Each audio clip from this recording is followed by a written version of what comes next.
Well, good evening.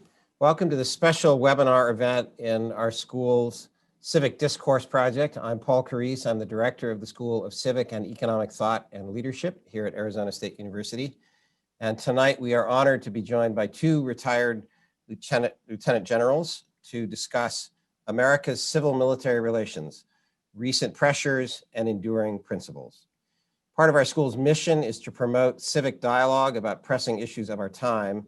And each academic year, our speaker series, the Civic Discourse Project, extends the conversations and debates we have in our classrooms to a broader community. You can visit our school's website to see all of our previous speaker and dialogue events in the Civic Discourse Project. That's at scetl.asu.edu. There's also a wealth of information there on the website about our school's curriculum and our public programs more generally. We chose November 10th for this discussion because this day marks the birthday of the United States Marine Corps, today celebrating the 245th birthday, the Corps having been founded in 1775.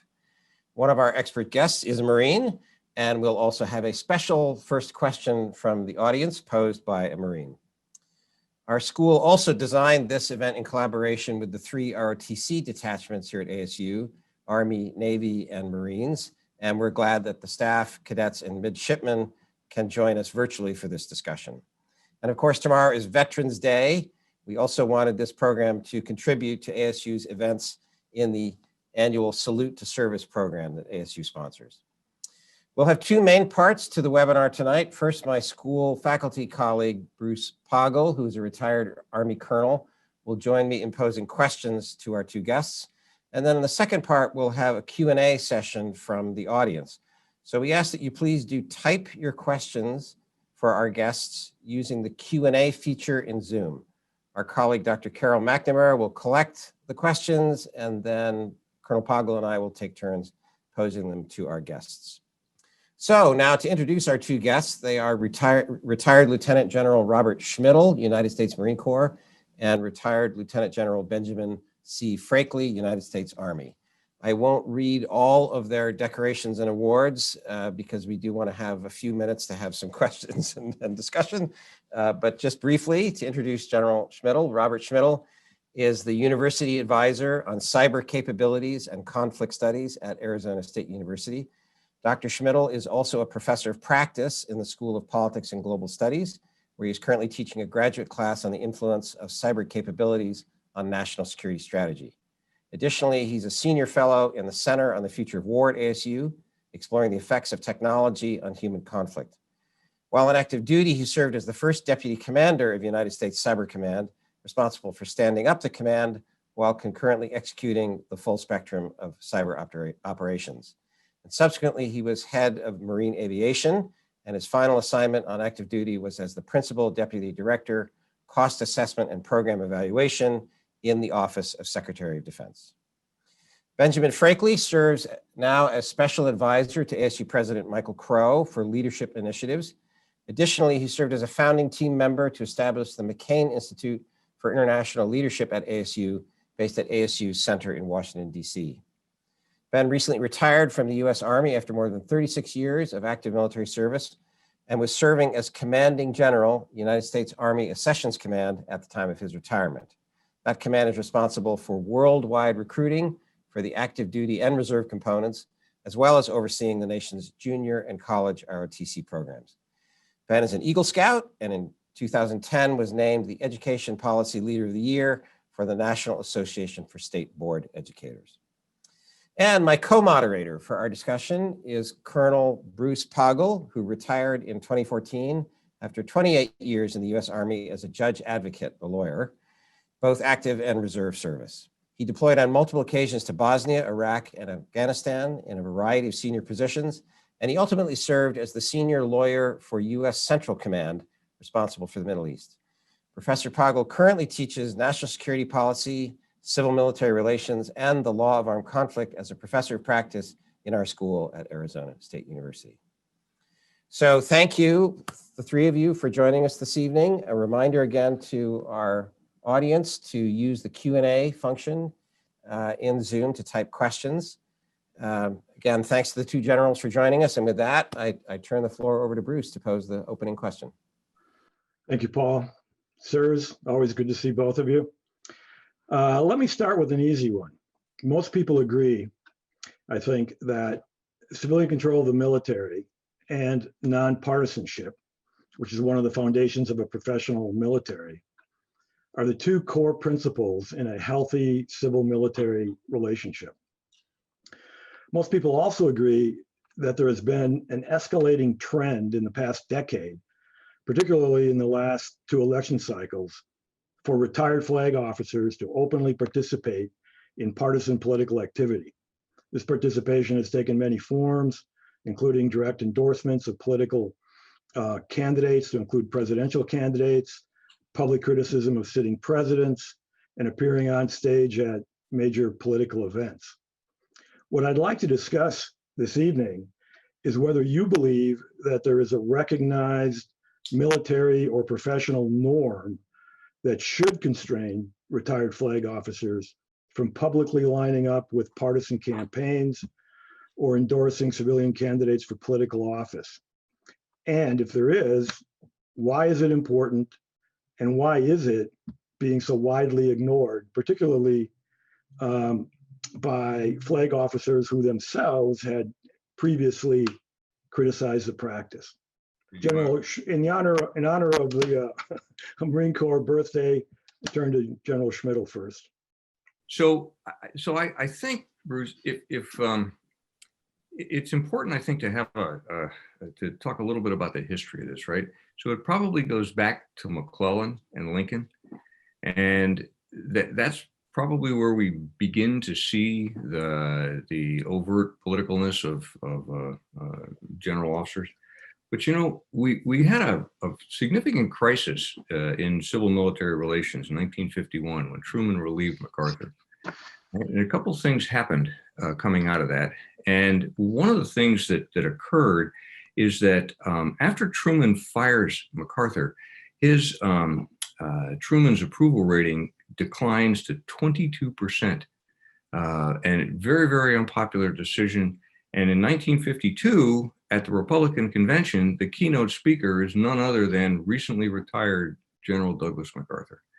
And he is going to give the keynote speech in favor of Robert Taft. Taft is not going to get the nomination. Eisenhower will instead. But that period of time from the relief of MacArthur in 51 through the 52-ish area of 1952 was a time of significant civil-military unrest discussions.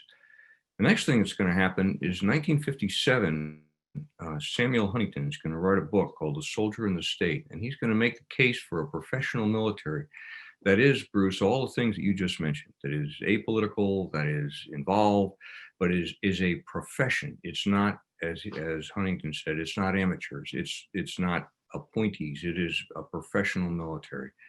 And he makes that a very strong argument for that. And that book, as Ben will tell you, is one of the things that the first things we read in the War College when we go through the War College after 05 Command.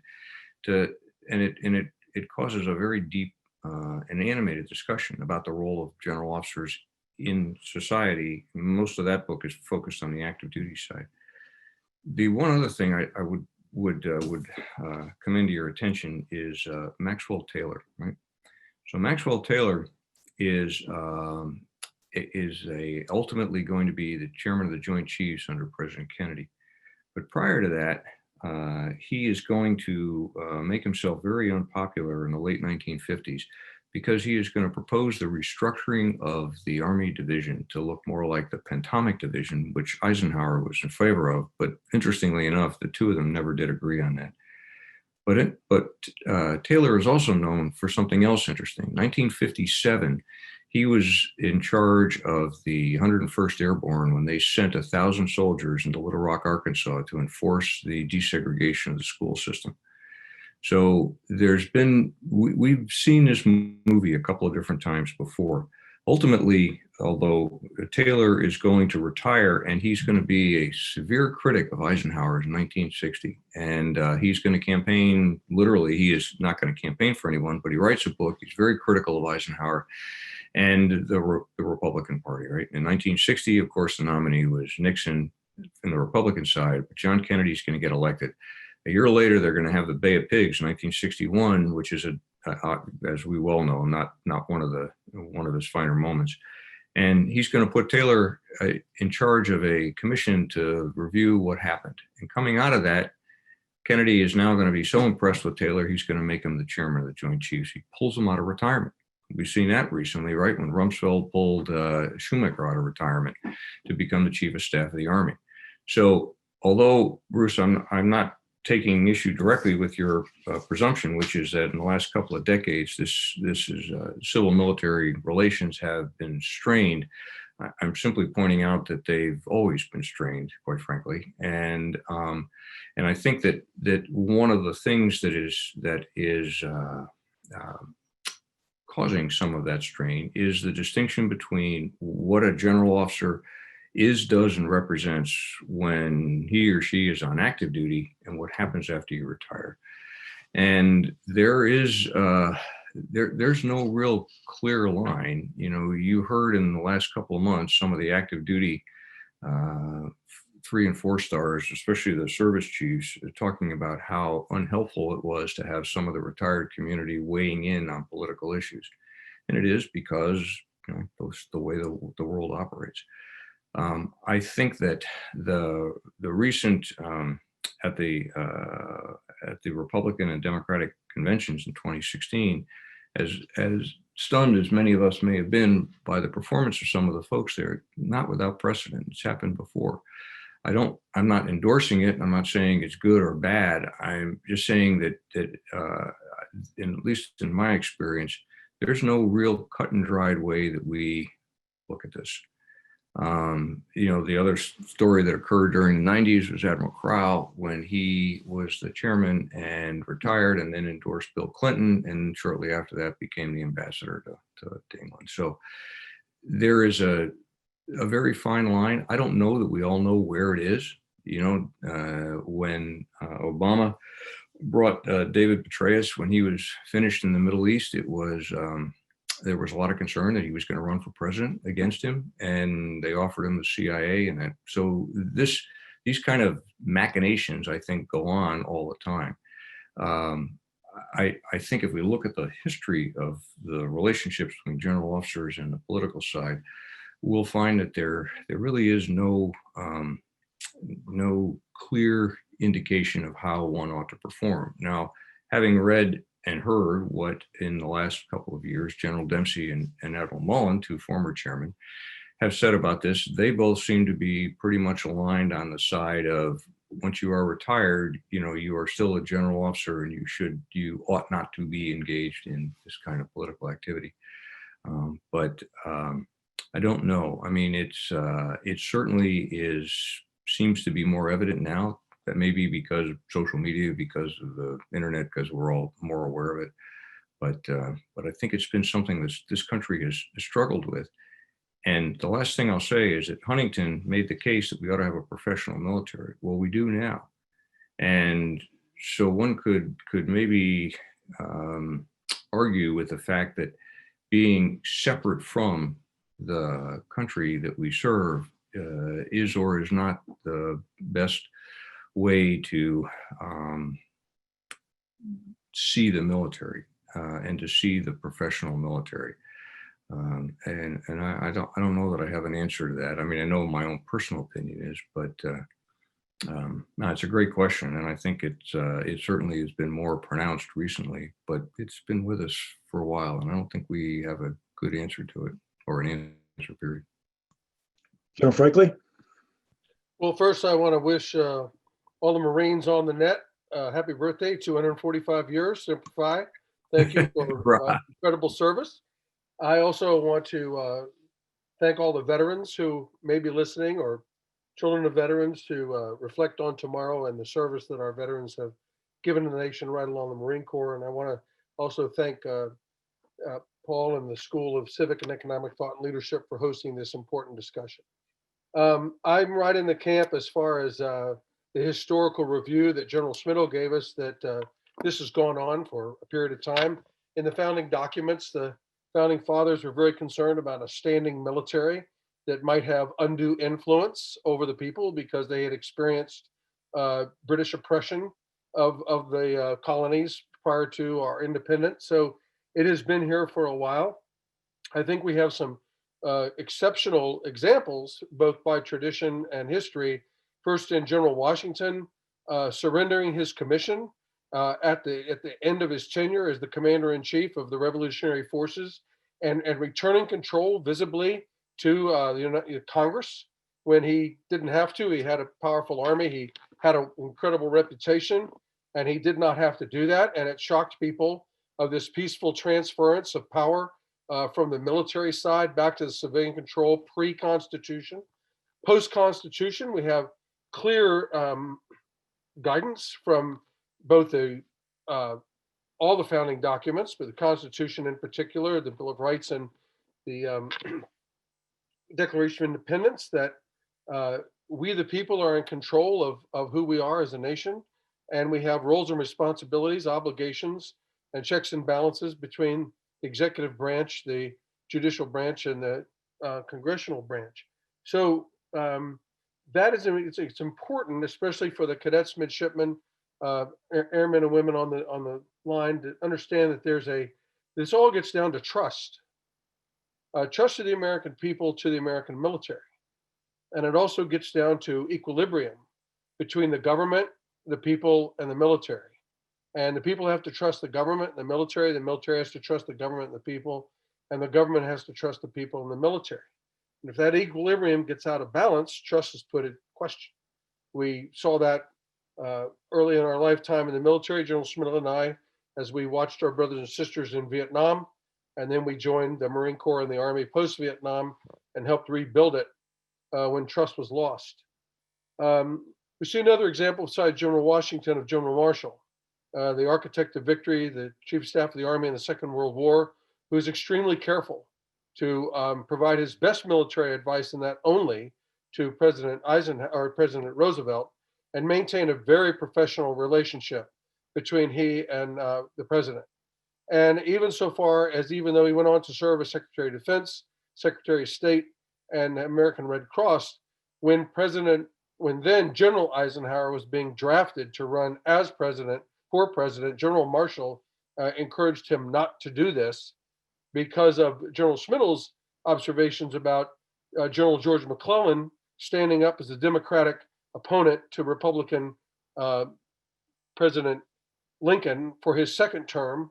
And then the other instances you see, as mentioned by General SCETL, of Douglas MacArthur's and General Maxwell Taylor, both Army generals in particular, getting involved.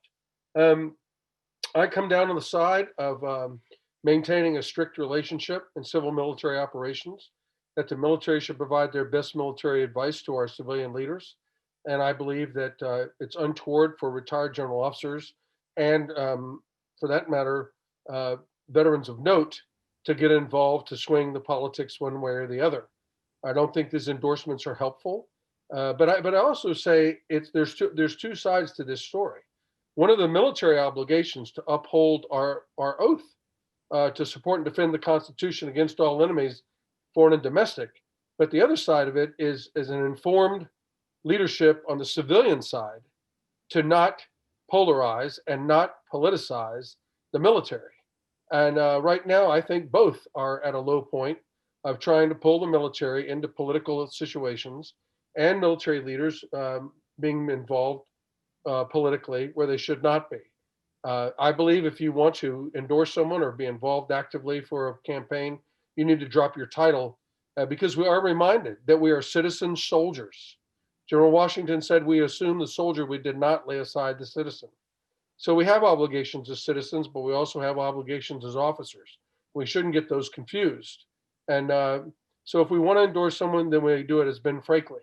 But if I use the title of Lieutenant General Frakley, that now drags the profession into the discussion, which I do not think is helpful for those who are serving and puts the trust in a threatening way. So if there was a clear answer, we would both give it to you. I've served long with General SCETL. He's a decisive leader, but he's right. It's complicated. It's messy. So is democracy. But this discussion is important.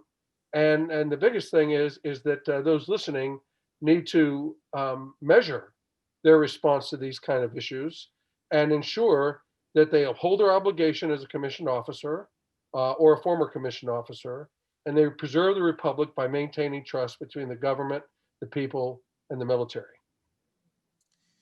So let me ask a quick follow-up. I'm sorry, Paul. No, Do you want a follow-up question or no? Yeah, go.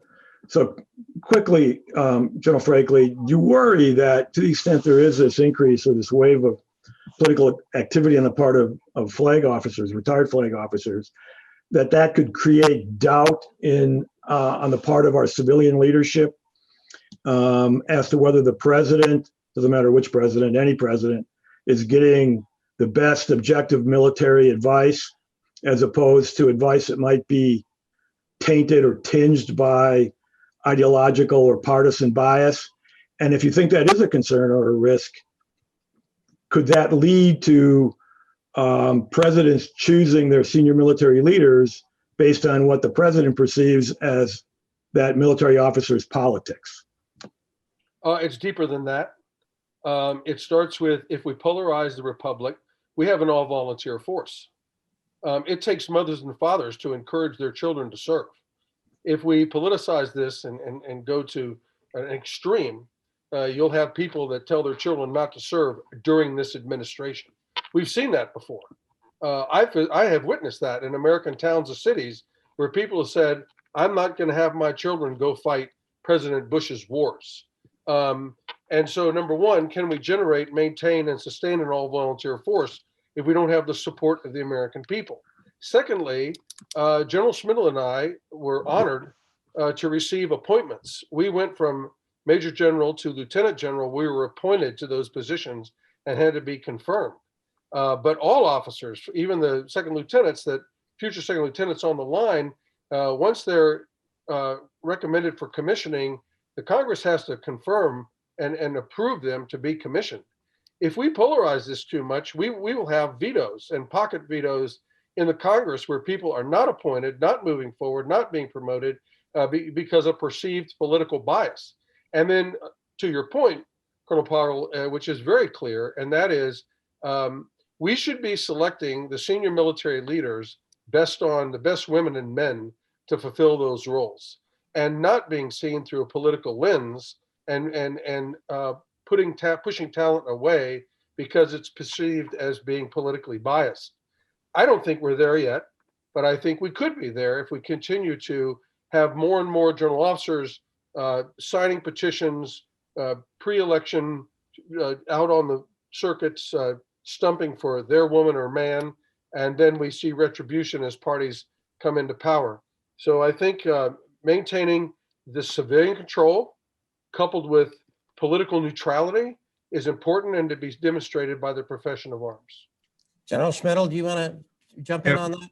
Yeah, if I could, Paul. So a couple of things here. I'm going to use General Maxwell Taylor as an example again, simply because there were two very critical books written about him in the last number of years. One by McMaster, right, ironically enough, and the other one by Tom Ricks. But McMaster's book is, I think, most instructive because he was writing it as an active duty major at the time, and the strongest criticism of Taylor was that he did not engage the other chiefs, and he did not have a larger dialogue with the operators that were actually trying to fight the war in Vietnam, but instead went directly to the president, which is, of course, his prerogative, and gave advice to President Kennedy that was believed to be just his personal opinion.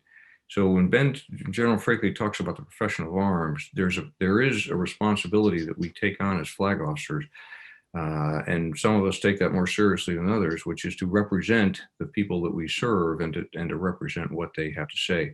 We now know, because of the historical record is out there, that Taylor was the one that first recommended to Kennedy that he increase the number of advisors in Vietnam to 8,000 and to bring in active duty forces. And that President Kennedy was very, very reluctant to do that. Fascinating how that all worked out.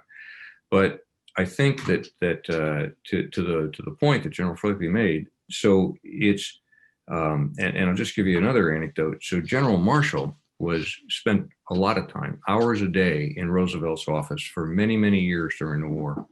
And at no time in all of their discussions did Roosevelt ever refer to him as anything but General Marshall. I mean, never called him George, never, and Marshall didn't ever give him an opening, because he believed, Marshall did very strongly, that it was his position, his job, to make sure that the president had all the options on the table and that he represented all the different courses of action that were available to him, not simply the one that he thought he might be most likely to approve. So, so that's kind of quick. I think it's great, the example of General Marshall, that President Roosevelt called people by their last names. And the first time in a meeting when he referred to General Marshall as Marshall, he said to the President of the United States, "Mr. President, it's General Marshall." This is great. General Schmidt was referring to General McMaster's first book, The Dereliction of Duty. We did a webinar a few weeks ago with General McMaster about his most recent book, Battlegrounds. So, well, I want to turn to, as both of you have mentioned, the civilian side of this and ask a question about a term I think you're both familiar with, this idea of a civil-military gap and whether that's a concern.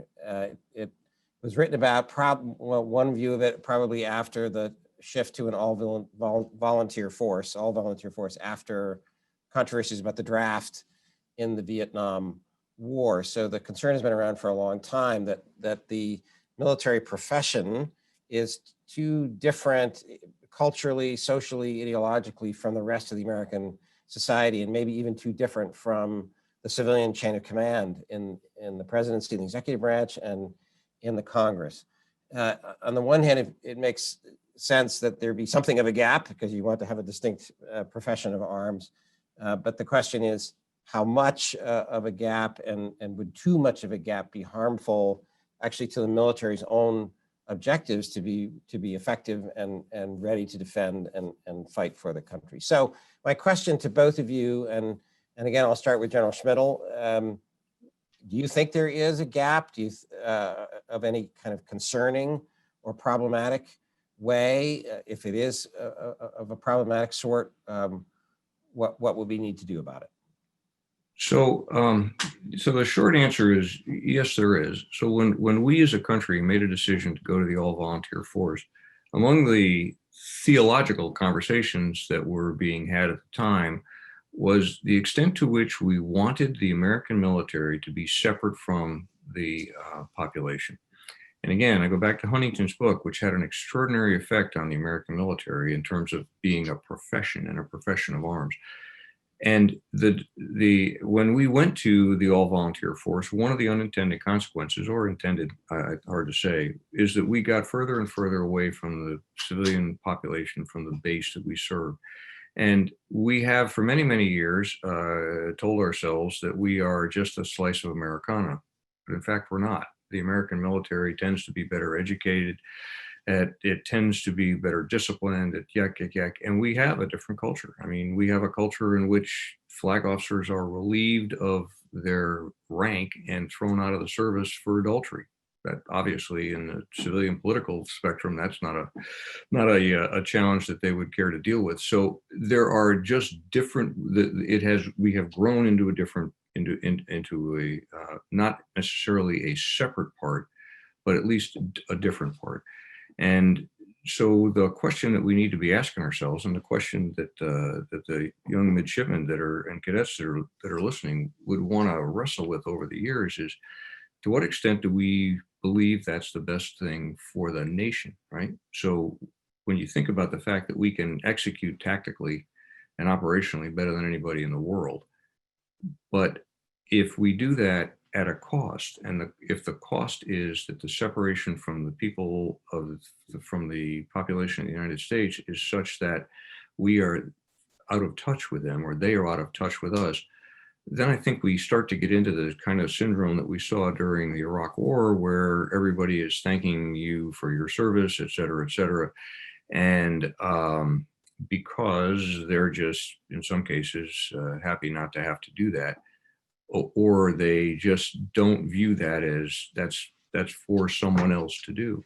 When there was a draft, unless of course you had some kind of malady with your feet or something, you generally were going to get drafted, and so you were going to serve, or you were part of the whatever the lottery was, and you kind of won the lottery and didn't have to go in. Now, at least you now had a slice of the population that was more representative of the American population. And you could argue that it's the reason that the Vietnam War didn't last any longer than it did, because of the pushback, if you will, because it was not an all-volunteer force. So I don't know that we have really, the leadership have really thought deeply about how or what it would take to push that together. I know that when I was on active duty, and I'm sure General Frakely did the same thing. I know he did probably more of it than I did because of his billet, but I was constantly out and about talking to people, going to little hometowns, going to these goddamn Rotary Club things, just so they could see, a Marine general officer. Oh my God, we haven't ever, and realize that, that you're just human like everybody else, but just to try to help that potential gap. The issue with the civilian elites is another issue altogether, because and one of the places I think this starts, to tell you the truth, is with the education system. As officers, we are educated we go to some war college that's associated with somewhere, and we get an extraordinary education in strategy and planning and operational things, so that when we go to places like the Pentagon or to staffs, in many cases, the civilians that we are serving with or even under don't have anywhere near that level of exposure to strategy and planning, and have had that time to think about what it means and about the implications of it. So I think there's opportunities both from the writ large, from the population, as well as from the standpoint of the serving civilian elites. So. Great, thank you. General Frakely? Clearly, there's a civilian military gap. I know it because military recruiters across our country work extraordinary hours to try to build the all-volunteer force. And upon visit on the Hill from 2007 to 2012, asking for our representatives to go home and speak to military service, very few do. Also, when you think about the American experience, the founding fathers, many served. They pledged their livelihoods, their life, their fortunes, their fame to the Declaration of Independence, and many of the founding fathers served. And then in the American Civil War, we lose 620,000 Americans, with millions serving on both sides. And then in the American Second World War, you have 16 million men and women who serve in our country in combat operations in the Pacific and the Atlantic and the European theater of operations, and then come home and run America. And the Congress used to be filled with military experienced leaders who understood what it was to put men and women in harm's way. And we've lost that experience that General SCETL is talking about. We've lost that knowledge of strategy and linking America's power to an outcome and generating the resources that the military needs. While our military, as General SCETL said, can win any battle, but strategically, can we win? So what about the gap? It's there because of the all-volunteer force, but yet our military is hugely capable because the all-volunteers, well-educated, well-disciplined, well-equipped, well-trained, and capable. So what do we do about it? Well, in part, we need a reemergence of high school and university civics and history. When many universities are closing down their history departments because they say it doesn't lead to a meaningful degree, we need to understand American history and civics so we have an informed population on how we function as a democracy based on the founding documents. We also need to go back to having a common shared experience and carrying the burden of conflict. In the Second World War, there were victory gardens. People made sacrifices.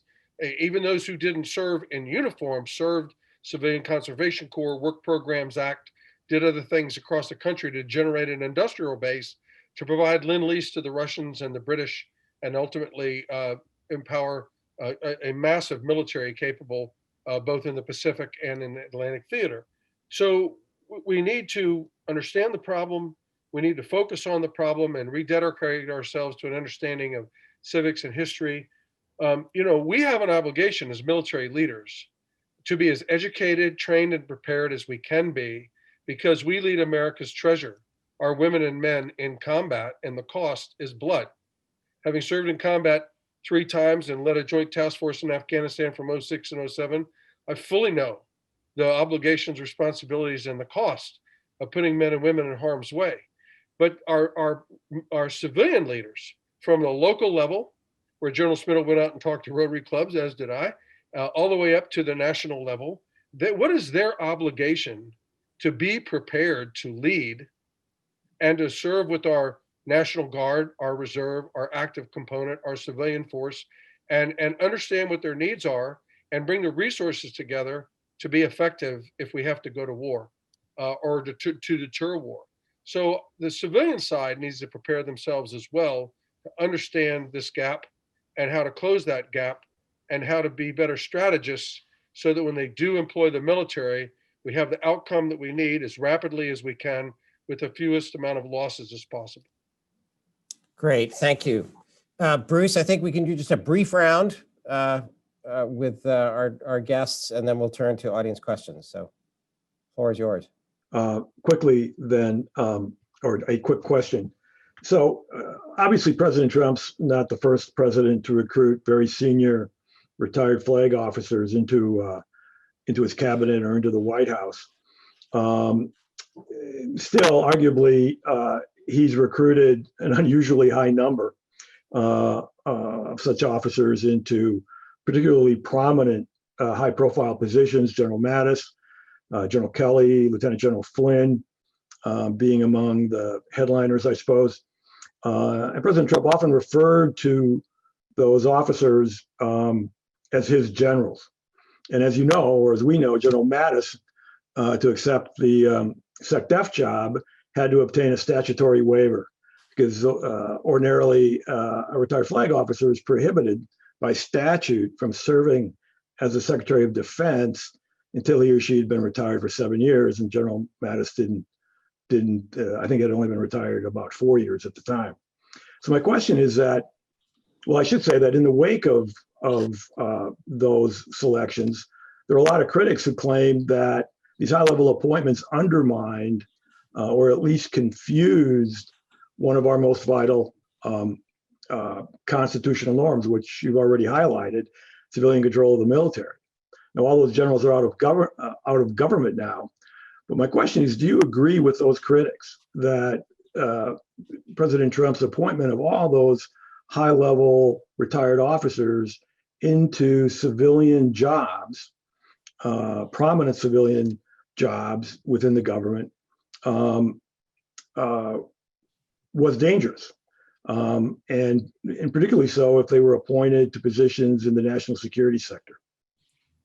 Well, all right, Bruce. So I obviously can't speak for any of them because I'm not there, but I'm not them. But I would say that one of the things that just because you bring a retired general officer into an administration, that in and of itself, in my mind, does not constitute some kind of a constitutional crisis. I mean, we've had retired general officers serve in senior positions before. I think the difference here is if you hire them because you value their opinion and you value their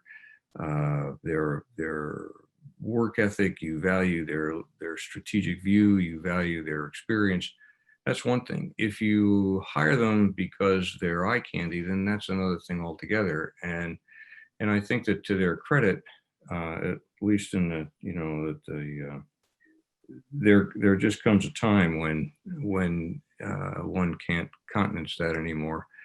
To General Mattis's waiver, if you remember, it was the Congress that overwhelmingly wanted to waiver him because they were so concerned about the leadership that had just been elected in 2016. So it's important that we keep that in mind.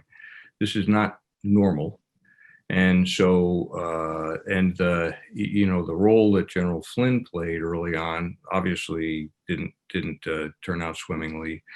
And General McMaster's had a run at the NSA job, and you know, it depends. If you hire somebody because they're bright and because they're well read and because you value their opinion, then it would stand to reason that you would listen to it. So it all depends. And again, I think that just because you bring somebody into a senior position that is a retired general officer, you know, Brent Scowcroft is arguably one of the better national security advisors we had. He's a retired Air Force 3-star. So, you know, it's just, it depends. And again, the person that's doing the hiring, the president in this case, sets the tone for how those folks are going to, how they're going to be used, how he's going to govern. And I think the fact that none of them, I take Flynn off the table, but the other three are not still around is you know, would just support my theory or my thesis. So I know I don't think in and of itself that that's necessarily a bad thing, nor is it without precedent. But I think it's important that, and I know that in one of the challenges, of course, is that at least the retired flag officers that I have spoken to that have been in senior positions like that have taken those positions out of a sense of duty. And that's something that's difficult, I think, for some political leadership to understand. You know, I mean, the sense of duty we have is not reality TV. It is different. It is a deep, abiding sense of duty to a country and duty to a mission, and in this case, to the Constitution of the United States, not to an individual. And that is, I think, something that at least the military is more attuned to than potentially some of the civilians in senior positions. So the answer is, I don't think it's just automatically a problem. I think it's like everything else. It's contextual. So Great. General Franklin? Well, I'll be brief. So my answer is no, it's not a threat. I agree with General Schmidl. If we want to mince words about how many people are in a cabinet, President Washington had Henry Knox and Alexander Hamilton in his cabinet, both of whom were military leaders. So 50% were military leaders, and we seem to muddle through it. I do believe completely that it all depends upon the motivation behind the selection. And if the motivation is the best woman or man for the job, then I see no issue at all with that military member fulfilling that role. President Obama, I can think of 4 people right off the top of my head. You know, General Jim Jones from the Marine Corps, General Shinseki from the Army, Admiral Dennis Blair from the Navy, and General Petraeus from the Army all served in President Obama's administration. I think what happens is these appointments become politicized. That's the issue. Not the discussion of the best person for the job, but trying to make it political. And I'll just close with this critical point that General Schmidl made to underline it, and that is duty. The definition of duty is to fulfill your moral obligation. And for all the midshipmen cadets and on the listening tonight, you know, you're going to soon take a significant step in taking your commissioning oath. And in that oath, you're going to be asked to demonstrate moral leadership, to do the right thing always, to be a leader of high ethical standards. It's a high calling because you're going to lead our men and women in harm's way. And you've got to take care of your soldiers, your troops, and you've got to take care of the nation and the Constitution to which you swear to. And so this sense of duty, when you know, you can look at General Mattis, who I personally know, there's no higher sense of duty in a leader than I've seen in General Mattis, and a servant leader, servant to the nation. So when asked, how can you say no when asked to serve? And I think if you're the best person for the job and the motivations are pure to get the right person in the right job to move the republic forward and to safeguard the republic, I don't think it's a risk to have a military leader in those positions at all. Well, thank you. And now we're going to turn to audience questions, but as I mentioned earlier, we have a special first question from the audience, a guest joining us. I want to introduce Tim Day. Tim served on active duty as a line officer in the U.S. Marine Corps from 1959 through 1962, attaining the rank of captain. And he later graduated from Harvard Business School. Tim then was the principal founder of Bar S Foods Company, and he served as the chief executive officer of the company for 31 years, from the time it began operations in 1981 through 2012. Through the Timothy T. Day Foundation, Tim and his wife Sandy, who is an ASU alum, support primarily the Marine Corps and animal rescue activities. I'll just briefly mention that Tim is past chairman of the Goldwater Institute and also a founder of the Marine Corps Heritage Foundation. And I first met Tim Day when our friend Dewey Shoddy introduced me when General Mattis came to ASU earlier this year to give a lecture through the Barrett Honors College, and I met both General Mattis and Tim Day. So Tim, thank you so much for being with us. Happy birthday to the Marine Corps. The floor is yours. Thank you. Well, thank you for that introduction. And I want to comment just briefly on some of the very well-defined answers we just heard to those questions. I fully agree that retired flag officers should not be active politically, and that if they're going to be active, that they should drop their title. And so, because if they retain that I'm a retired admiral or retired general, they tend to be viewed as speaking for the military when in fact they may not. And the second point on the gap of culture between civilians and the military, it is really very pronounced in my mind, and it should be. I mean, the military is not a democracy. I mean, it is designed to fight and to be highly disciplined and to follow orders, and the whole conduct of a military is quite different than a civilian operation. So my question is somewhat related to, and I think you've touched on it certainly with General Maxwell Taylor, is that in the days preceding to this past election, there were vast warnings, as you know, and preparations for significant violence. As a result, if the results were not to the liking of the anarchist mobs that we've seen in many of our cities.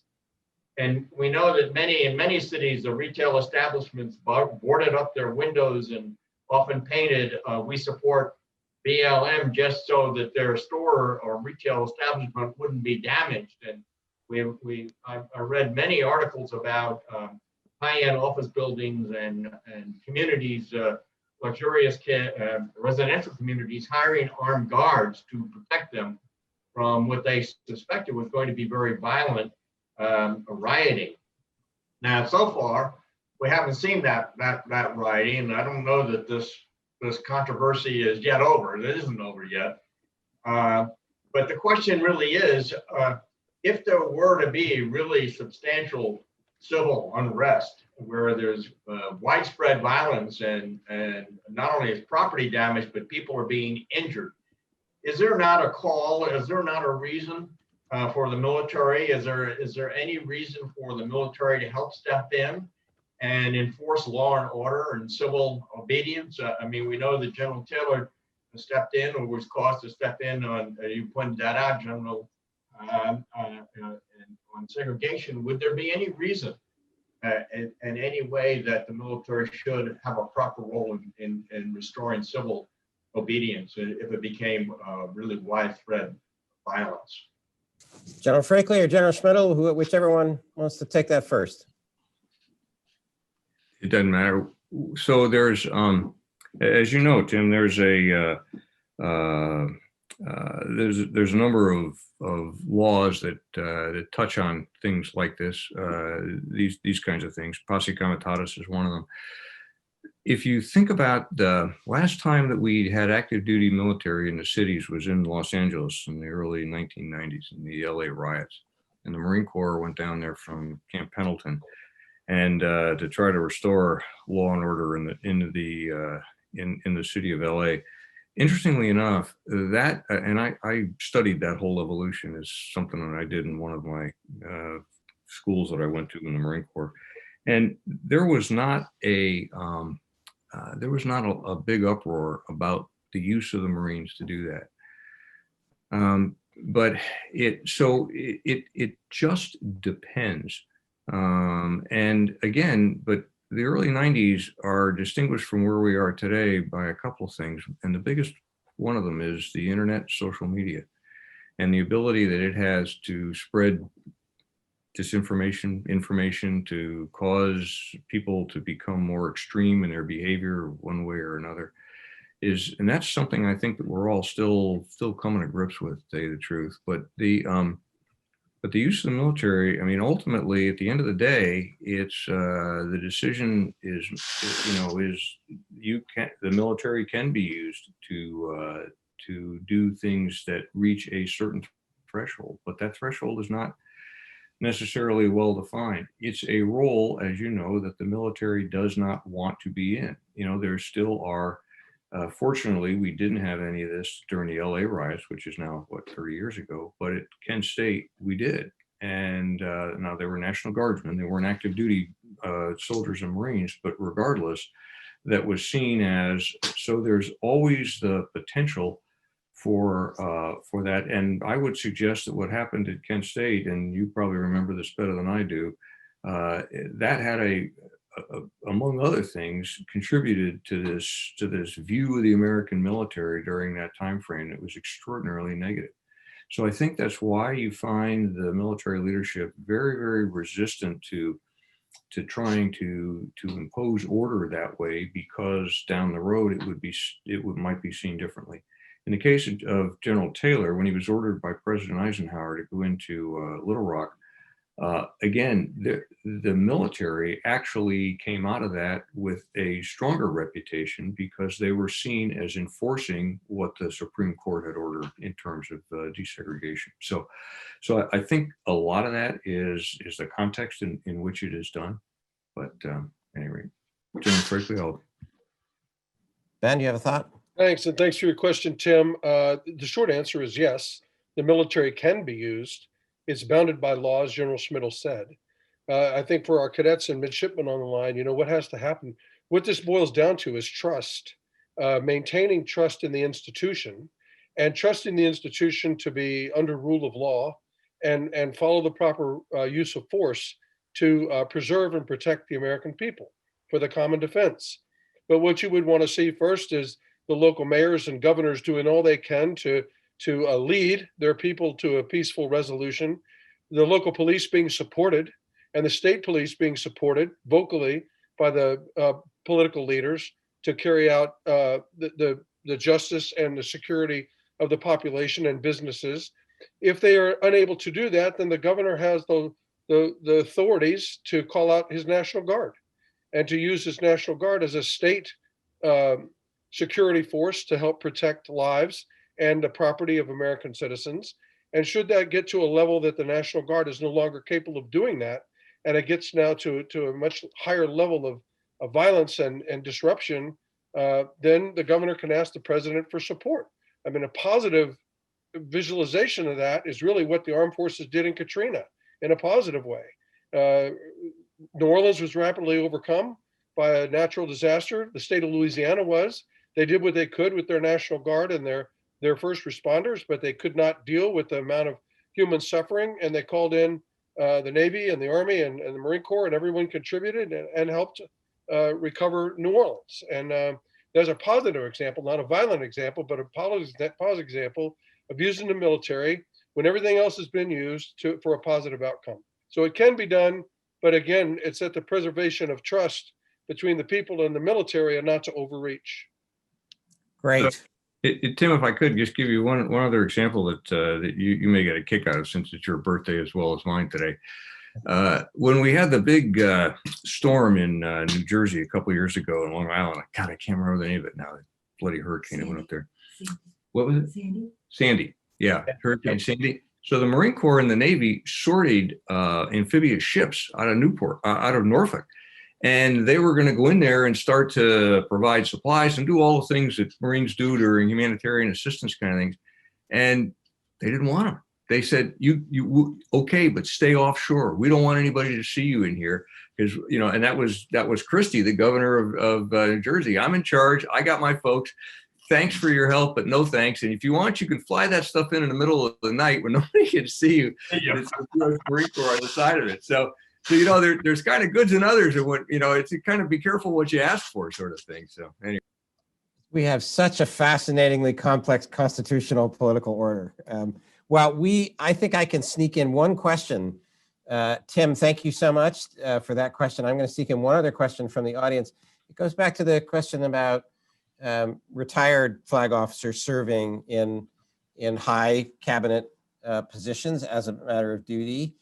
What happens when some of the civilian leaders, maybe the president, might try to politicize the role of that particular flag officer, retired flag officer? What should the response be from the military profession or from that particular leader in a difficult situation, if they hold to the view that both of you have expressed here, that there does need to be a non-political service by retired officers to the constitutional order to the country? I think you've seen it. They leave. If you are in a position, if you've been taken a high-level appointment in a cabinet level position in a government, and you find yourself in a situation where you cannot support the president, or you cannot support the policies, then you submit your resignation and you walk. I don't know. That is, of course, an option that's open to people that are on active duty as well, and general officers. And we've been around the block on this a couple of times. The gentleman, Earl Wheeler, that replaced Maxwell Taylor as the Chief of Staff of the Army was quoted. He didn't write this, but his aide, who was in the car with him, wrote this example years later, that they were on their way to the White House one day. So this would have been, what, 67, somewhere on there. And he said, General Taylor looked over at him and said, "That's it. I'm taking my stars off and I'm going to resign," when we walk in to see the president. And the aide said they talked about it for the whole way over there, from the Pentagon over. And by the time they got to the White House, he had changed his mind. And what he said, General Wheeler said years later, according to his aide, is that that was the one big regret that he had in his life, that he didn't put his stars on the table and walk out the door, because he just couldn't support the policy that they were taking forward in Vietnam. So, you're asking a really, really hard question. I don't know. General McMaster was on active duty when he left. General Madison, and Kelly obviously were retired. Perhaps you can get one of them to come on your staff. Ben, your turn.